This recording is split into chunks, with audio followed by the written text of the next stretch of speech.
नमस्कार विद्यार्थी मित्रों, आज आपण chapter number 5 operation on rational numbers म्हणजेच परिमेय संख्या व त्यावरील क्रिया या पाठावर आधारित प्रॅक्टिस सेट 22 सोडवणार आहोत। त्यातील क्वेश्चन नंबर 1 आपल्याला दिलेला आहे, carry out the following addition of rational numbers. Rational number म्हणजेच परिमेय संख्या यावर आधारित बेरीजची उदाहरण आपल्याला इथं सोडवायचे। तर आपल्याला इथं पहिलं एक्झाम्पल दिलेलं आहे बघा, 5/36 प्लस 6/42। आता इथं आपल्याला दिलेल्या उदाहरणामध्ये दोन रॅशनल नंबर दिलेले आहेत, त्यांची आपल्याला इथं काय करायचे आहे, बेरीज करायची आहे। तर दिलेल्या अपूर्णांकाची बेरीज करताना आपल्याला माहीत आहे की काय करायला पाहिजे, सुरुवातीला त्याचे जे छेद आहेत ते छेद सारखे करायला पाहिजे। मग छेद सारखे करण्यासाठी ज्या मेथड आहेत त्यातली पहिली मेथड काय आहे की पहिल्या अपूर्णांकाला दुसऱ्या अपूर्णांकाच्या छेदानं गुणणं, अंशाला व छेदाला, तसंच दुसऱ्या अपूर्णांकाला पहिल्या अपूर्णांकाच्या अंशानं आणि छेदानं गुणणं। तसंच दुसरी मेथड आहे की LCM काढणं आणि LCM काढून देखील आपल्याला गुणता येतं। तर आपल्याला इथं दिलेल्या दोन्ही संख्या ज्या आहेत, छेदस्थानी दिलेल्या संख्या 36 आणि 42 ह्या इवन नंबर्स आहेत, म्हणून आपण काय करूया, या दोन संख्याचा सुरुवातीला लसावी काढून घेऊया। तर बघा, 32चा लसावी काढताना सुरुवातीला आपण 32 इवन नंबर आहे म्हणून 2 याला भाग घालू, काय होईल, 2 1 जा 2, 2 8 जा 16, परत याला 2 भाग येईल, 2च्या टेबलमध्ये 18 9 मोजल्यानंतर येईल। आता 9 हे ऑड नंबर आहे म्हणून 2च्या टेबलमध्ये येणार नाही, तर आता 9 हे 3च्या टेबलमध्ये येईल, 3 3 जा 9, परत 3च्या टेबलमध्ये 3 1 जा 3। हे झाले 36चे फॅक्टर। आता आपण 42चे फॅक्टर पाडूया। 42ला देखील 2 भाग जाईल, 2 2 जा 4, 2 1 जा 1, परत आता 21 हे ऑड नंबर आहे त्याच्यामुळं 2च्या टेबलमध्ये येणार नाही, तर 3च्या टेबलमध्ये बघूया, 3 7 जा 21, परत 7च्या टेबलमध्ये 7 1 जा 7, म्हणजे 36चे फॅक्टर पडले 2 × 2 × 3 × 3 आणि 42चे फॅक्टर पडलेले आहेत 2 × 3 × 7। आता कॉमन काय याच्यात ही 2 आलेला आहे, इथंही 2 आलेला आहे, इथं 3 आला आहे, इथं 3 आलं। तर LCM काढताना आपण काय करतो, जे कॉमन आलेले फॅक्टर आहेत याचा गुणाकार गुणिले जे कॉमन नाहीत त्यांचा देखील गुणाकार करतो आपण, 2 × 3 × 7। तर आपण यांचा गुणाकार केल्यावर काय येईल बघा, 2 × 3 6, 6 × 2 काय होईल, असं करा बघा, 2 × 3 6 × 7 × 3 होईल 21, 21 × 2 42 इज इक्वल टू 252। LCM आला ह्याचा 252। तर आपल्याला आता हा LCM जो आहे तो छेद येईल अशा प्रकारे या संख्यांना, या छेदस्थानच्या संख्यांना त्या संख्येनं गुणायचा आहे। म्हणजे या संख्येचा छेद 36चा छेद जो आहे 252 येईल। म्हणजेच हे येण्यासाठी आपल्याला काय करावं लागेल, इथं 36ला कितनं गुणल्यानंतर 252 येईल, तर ह्याला जर आपण 7नं गुणलं काय होईल, 36 × 7 आणि 5 × 7 प्लस 6ला देखील, आता 6/42ला देखील, आता 42ला आपण इथं बघितलेलं आहे 6नं गुणल्यानंतर तेवढं आलेलं आहे, म्हणून इथं 6नं गुणा, काय होईल, 5 7 जा 35 × 252 प्लस 36/252 इज इक्वल टू, आता छेद सारखा झालेला आहे, 252 छेदस्थानी घ्या, 35 + 36 इज इक्वल टू 71/252. हे झालं आपलं पहिलं एक्झाम्पल. आता आपल्याला दुसरं एक्झाम्पल दिलेलं आहे 1/2/3 प्लस 2/4/5 मिक्स्ड फ्रॅक्शन आहे. त्याचं आपल्याला इनप्रॉपर फ्रॅक्शनमध्ये कन्वर्शन करायचं. मग आपण सुरुवातीला इनप्रॉपरमध्ये कन्वर्शन करून घेऊया. 3 × 1 3 1 3 प्लस 2 5/3 झालं प्लस 5 2 10 10 प्लस 4 14/5 झालं. आता ह्याचे जे डेनॉमिनेटर आहेत ते काय दोन्हीही प्राईम नंबर आहेत. म्हणून काय करायचं आपण की ह्याला सरळ सरळ पहिल्या अपूर्णांकाला दुसऱ्या अपूर्णांकाच्या छेदानं गुणायचं आणि दुसऱ्या अपूर्णांकाला पहिल्या अपूर्णांकाच्या छेदानं गुणून छेद समान करून घ्यायचा.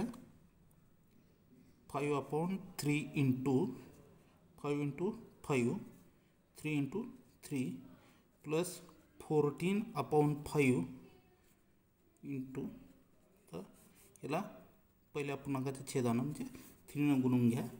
तर इथं आपल्या येईल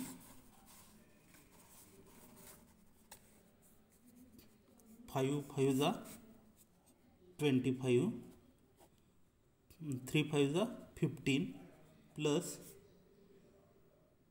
14 3 जा 42/15. आता छेद सारखे झालेले म्हणून अंशांशाची बेरीज करा. 25 प्लस 42/15 इज इक्वल टू 67/15. हे झालं आपलं दुसरं एक्झाम्पल. आपल्याला तिसरं एक्झाम्पल दिलेलं आहे 11/17 प्लस 13/19. आता इथं जे डेनॉमिनेटर दिलेले आहेत 17 आणि 19 दोन्ही प्राईम नंबर आहेत. म्हणून इथं देखील परत आपण जे छेद समान करणार आहोत त्याच्यासाठी काय करायचं, पहिल्या अपूर्णांकाला दुसऱ्या अपूर्णांकाच्या छेदानं आणि दुसऱ्या अपूर्णांकाला पहिल्या अपूर्णांकाच्या छेदानं गुणून घ्यायचं. 11 × 17 अपॉन 11 × 19 अपॉन 17 × 19 प्लस 13 × 17 अपॉन 19 × 17. तर आपण जेव्हा 11ला 19 गुणू त्यावेळेस गुणाकार येणार आहे. आपण करून पाहू शकतो 209/323 प्लस इथं येईल 221/323. हा गुणाकार केल्यानंतर आता छेद सारखे झालेले आहेत म्हणून आपण काय करू शकतो, अंशांशाची बेरीज 209 प्लस 221/323 इज इक्वल टू 430/323. अशा पद्धतीनं आपण तिसरं उदाहरण सोडवलेलं आहे. आपल्याला चौथं एक्झाम्पल दिलेलं आहे 2/3/11 प्लस 1/3/77. आता आपल्याला अशाच प्रकारचं एक्झाम्पल 2 नंबरचं होतं. इथं मिक्स्ड फ्रॅक्शन दिलं आहे, त्याचं आपल्याला इम्प्रॉपर फ्रॅक्शनमध्ये कन्वर्शन करायचं आहे. 11 2 जा 22 प्लस 3 25 25/11 प्लस 77 1 जा 77 प्लस 3 80/77. आता जर आपण इथं निरीक्षण केलं, डेनॉमिनेटरचं निरीक्षण केलं तर इथं 11 आहे, इथं 77 आहे. तर 11च्या टेबलमध्ये 77 7 मोजल्यानंतर येतो. म्हणून आपण काय करायचं, इथं पहिल्या अपूर्णांकाला 7नं गुणून घ्यायचा अंशाला आणि छेदाला. 25 × 7 अपॉन 11 × 7 प्लस 18/77. आता 25 × 7 175 अपॉन 77 प्लस 80/77. आता बघा छेद सारखे झालेले आहेत म्हणून 175 प्लस 80/77 इज इक्वल टू 255/77. अशा प्रकारे आपण चौथं उदाहरण पाहिलेलं आहे. आता आपल्याला क्वेश्चन नंबर 2 दिलेला आहे carry out the following subtractions involving rational number. म्हणजे आपल्याला इथं परिमेय संख्येची वजाबाकी करायची आहे. जशा प्रकारे आपण बेरीज केली त्याच पद्धतीने इथं वजाबाकी करायची आहे. छेद समान करून, छेद जर समान नसतील तर छेद समान करायचे आहेत आणि त्यानंतर आपण तिथं बेरीज केली होती, आता इथं त्या दोन्हीची अंशाची वजाबाकी करायची आहे.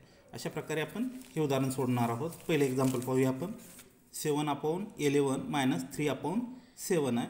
आता हे दोन्ही जे नंबर आहेत ते प्राईम नंबर आहेत, म्हणून काय करा, पहिल्या अपूर्णांकाला दुसऱ्या अपूर्णांकाच्या छेदानं गुणा. 7/11 इंटू 7 इंटू 7 मायनस 3/7. आता दुसऱ्या अपूर्णांकाला पहिल्या अपूर्णांकाच्या छेदानं गुणा. तर येईल 7 इंटू 7 49/77 मायनस 33/77. आता छेद सारखे झालेले आहेत, म्हणून काय करा, अंशाची वजाबाकी 49 मायनस 33/77. 9मधून 3 गेले 6 राहिले, 4मधून 3 गेला 1 राहिला, 16/77. हे झालं पहिल्याचं उत्तर. आपल्याला दुसरं एक्झाम्पल दिलेलं आहे. 13/36 मायनस 2/40. आता दिलेले जे दोन्ही डिनॉमिनेटर आहेत ते काय आहेत, इवन नंबर्स आहेत. इवन नंबर्स असल्यामुळे आपण काय करूया, ह्याचे छेद समान करताना या दोन्हीचं LCM काढून घेऊया. आपण पहिल्यांदा फॅक्टर पाडून घेतले, 36चे फॅक्टर पाडून घेतले. इथं पहिल्यांदा 36 आपण मागं पाडलेले आहेत फॅक्टर, काय 2 2 3 3 असं पडलेले आहेत. आणि 40चे फॅक्टर पाडून घेतले. इथं 2 2 जा 4, 0 जशाल तसं, 2 10 जा, आणि इथं 2 5 जा. अशा प्रकारे 40चे फॅक्टर पडलेले आहेत. तर ह्याच्यातले कॉमन जे फॅक्टर आहेत ते आपण घेऊया. LCM इज इक्वल टू,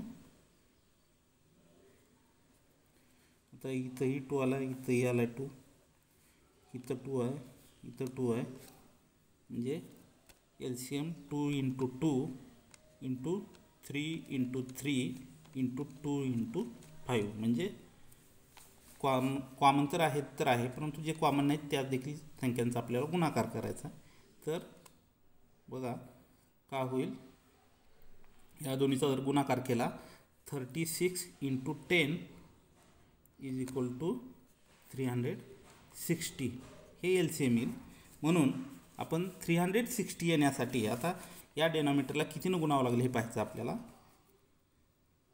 13/36 ह्याला जर आपण 10नं गुणलं, न्यूमरेटरला बी आणि डिनॉमिनेटरला बी, तर 360 हा गुणाकार येईल.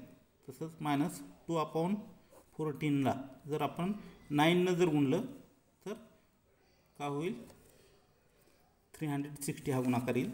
म्हणून हा गुणाकार येईल 13 10 जा 130/360 मायनस 18/360. आता छेद सारखे झालेले आहेत, म्हणून आपण अंशाची वजाबाकी करूया आणि छेद खाली घेऊया.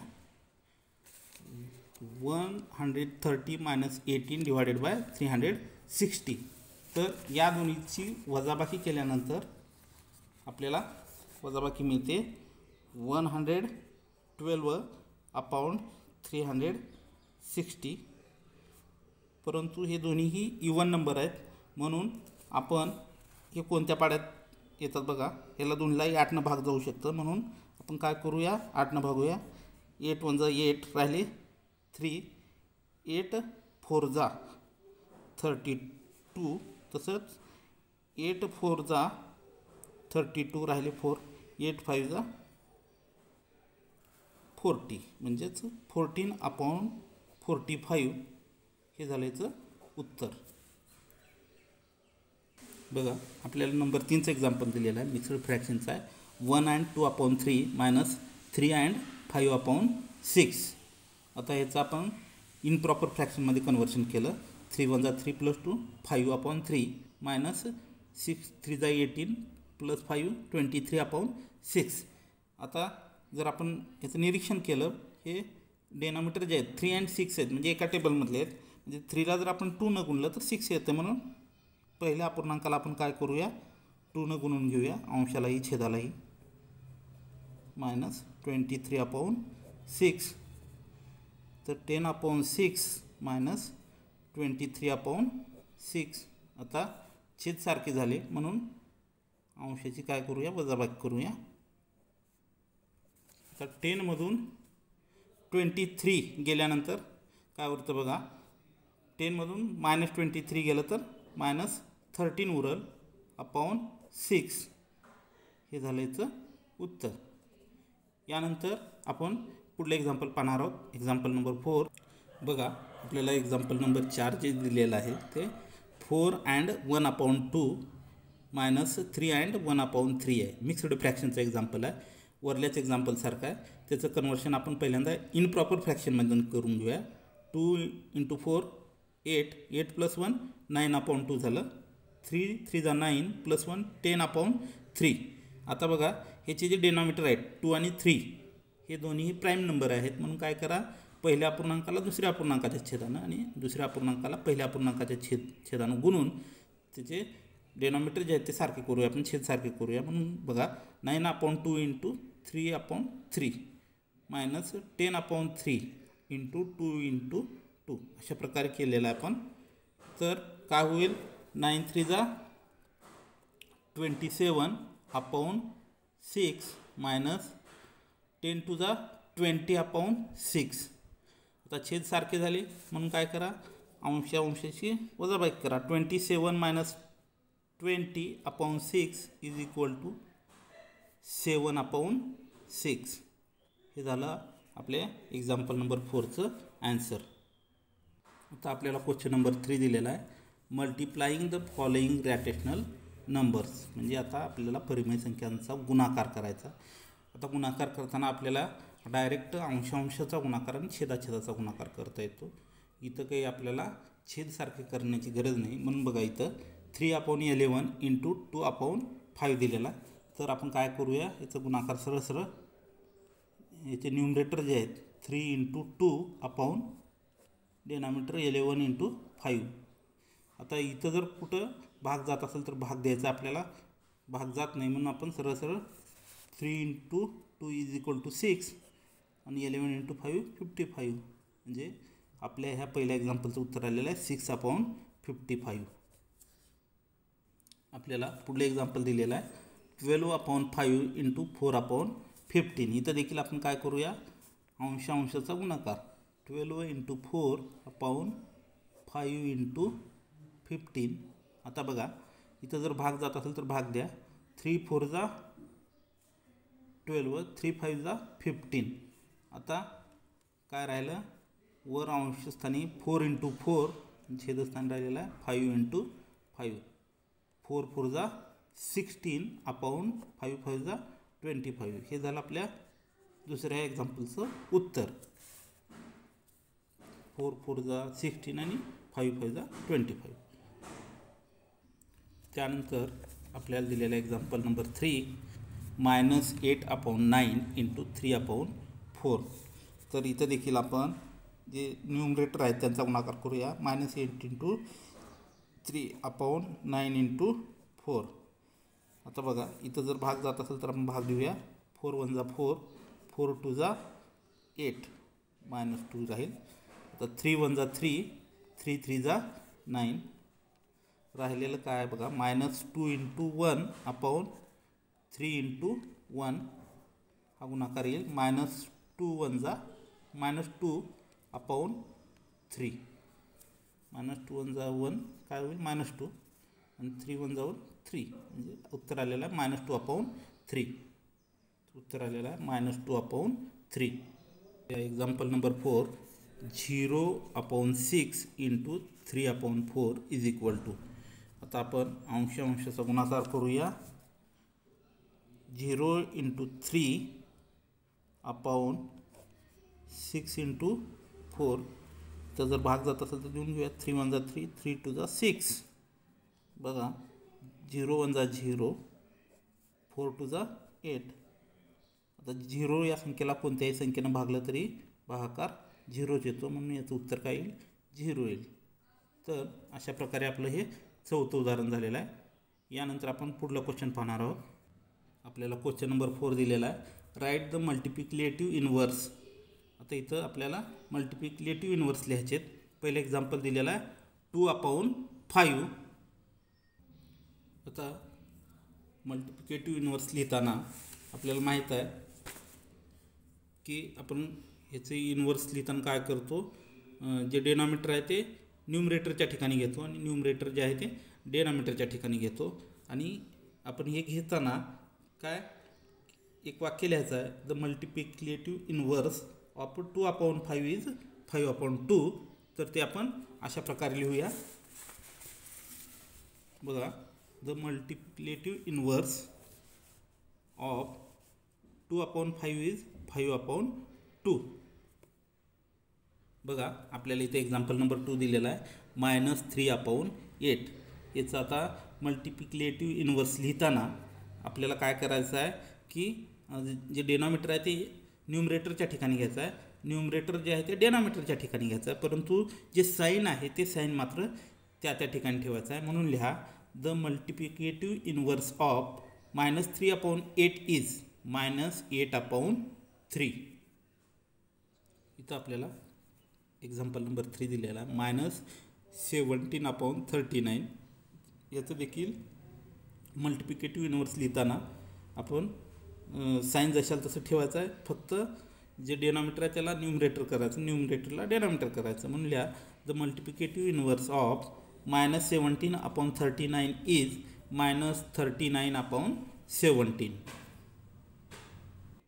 तर आपल्याला एक्झाम्पल नंबर 4 दिलेला आहे 7च्या खाली डिनॉमिनेटर काही दिलेलं नाही, परंतु काहीच नाही म्हणजे आपल्याला माहीत आहे डिनॉमिनेटर काहीच नसतं तर त्याला आपण 1 लिहितो म्हणून लिहून घ्या 7/1. तर याचं इन्व्हर्स लिहिताना आपल्याला काय करता येईल बघा, हे 1 जे आहे ते 1 वर जाईल आणि 7 खाली येईल. म्हणून लिहा, the multiplicative inverse of 7/1 is 1/7. आपल्याला दिलेला एक्झाम्पल नंबर 5 -7 अँड 1/3 म्हणजे मिक्सड फ्रॅक्शन आहे इथं.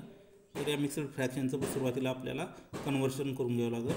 तर हे कन्व्हर्शन जे आहे ते केल्यानंतर होईल 3 7 21 प्लस 1 काय होईल -22/3.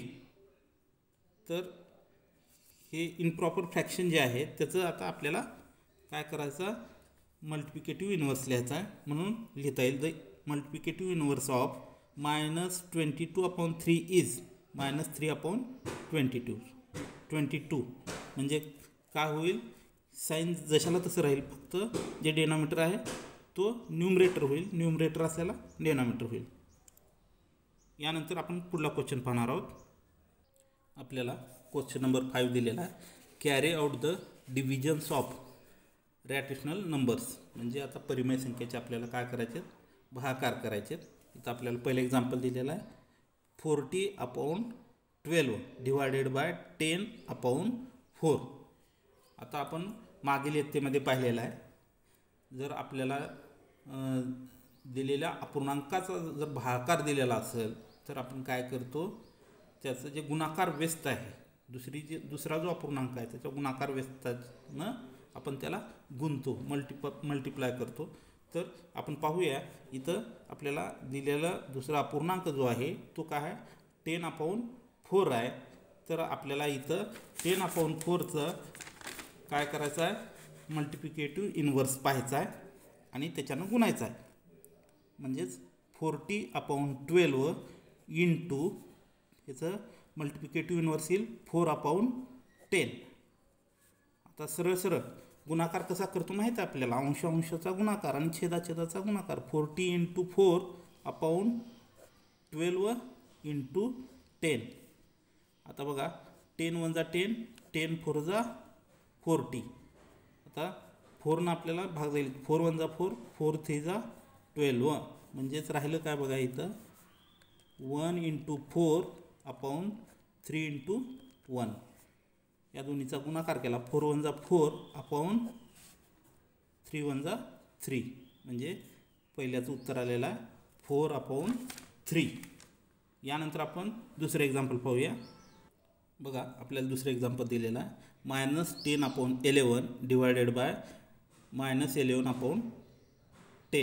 आता इथं काय दिलं, भागाकार दिलेला आहे दोन अपूर्णांकाचा. म्हणून काय करायचं, आपण दुसरा जो अपूर्णांक आहे त्या दुसऱ्या अपूर्णांकाच्या गुणाकार व्यस्तानं मल्टिप्लिकेटिव्ह इन्व्हर्सनं गुणायचं आहे आपल्याला.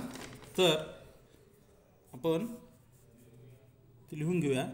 -10/11 इंटू याचा मल्टिप्लिकेटिव्ह इन्व्हर्स होईल -10/11. आता बघा -10 इंटू -10/11 इंटू 11. आता 10 इंटू 10 का होईल 100. आता हे मायनस आणि हे मायनस काय होतं प्लस होतं. आणि 11 इंटू 11 121. म्हणजे या दुसऱ्या एक्झाम्पलचं उत्तर आलेलं आहे 100/121. यानंतर आपण पुढलं एक्झाम्पल पाहूया. आपल्याला एक्झाम्पल नंबर 3 दिलेला आहे. -7/8 डिवायडेड बाय -3/6. आता आपल्याला इथं डिवायडेशनचं उदाहरण म्हणून काय करायचं, दिलेला जो दुसरा अपूर्णांक आहे त्याच्या मल्टिप्लिकेटिव्ह इन्व्हर्सनं गुणायचा आहे. रॅटिशनल नंबर जो दुसरा आहे त्याच्या मल्टिप्लिकेटिव्ह इन्व्हर्सनं गुणूया. म्हणजेच असं लिहिता येईल आपल्याला -7/8 इंटू -6/3. तर आता बघा काय होईल, इथं भाग जाईल 2 4 जा 8, 2 3 जा 3, 3 1 जा 3. तर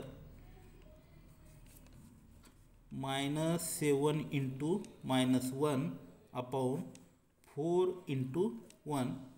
आता मायनस प्लस होईल 7 1 जा 7/4 1 जा 4. 7/4 हे याचं उत्तर आलं. यानंतर आपण एक्झाम्पल नंबर 4 पाहूया. बघा आपल्याला चौथं एक्झाम्पल दिलेलं आहे 2/3 डिवायडेड बाय -4. आता इथं डेनॉमिनेटर काहीच नाही, म्हणजे प्रत्यक्षात 1 हा डेनॉमिनेटर असतो. तर आता ह्याचं आपल्याला मल्टिप्लिकेटिव्ह इन्व्हर्स लिहायचा आहे. म्हणून बघा 2/3 इंटू -1/4 होईल. आता 2 2 जा 2 1 जा 2, 2 2 जा 4. म्हणजेच 1 into -1 divided by 3 into 2 is equal to 1 into -1 divided by 3 into 2 6. तर याचं उत्तर आलेलं आहे -1/6.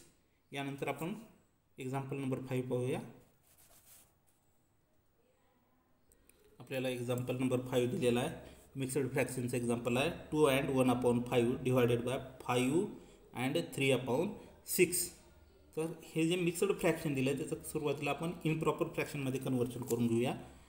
5 2 जा 10, 10 इंटू 10 + 1 11/5 डिवायडेड बाय 6 5 जा 30, 30 + 3 33/6. तर आता बघा प्रत्यक्षात आपल्याला इथं रॅटिशनल नंबर भेटलेला आहे 11/5 डिवायडेड बाय 33/6. आता डिवायडेशन आहे, म्हणजेच हा जो सेकंड रॅटिशनल नंबर आहे त्याच्या मल्टिप्लिकेटिव्ह इन्व्हर्सनं काय करायचं आपल्याला मल्टिप्लाय करायचा. म्हणजेच 11/5 इंटू 6/33. बघा 11 इंटू 6/5 इंटू 33. आता 11 1 जा 11, 11 3 जा 36. काय राहिलं बघा 1 इंटू 6/5 इंटू 3. जर आपण यांचा गुणाकार केला बघा काय होईल 3 1 जा 3, 3 2 जा 6.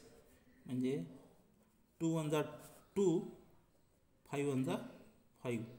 म्हणजे याचं उत्तर आलेलं आहे 2/5. आपल्याला 6 नंबरचं एक्झाम्पल दिलेलं आहे -5/13 डिवायडेड बाय 7/26. आता इथं आपल्याला 2 रॅटिशनल नंबरचा भागाकार दिलेला आहे. तर आपल्याला काय करायचं आहे, हे जे दुसरा रॅटिशनल नंबर आहे त्याच्या मल्टिप्लिकेटिव्ह इन्व्हर्सनं गुणायचं आहे. म्हणजे लिहून घेऊया आपण -5/13 इंटू 26/7. आता जे अंश आहेत त्यांचा गुणाकार करूया. -5 × 26/13 × 7. आता भाग जात असेल तर भाग घालून घ्या. 13 × 13, 13 × 2 = 26.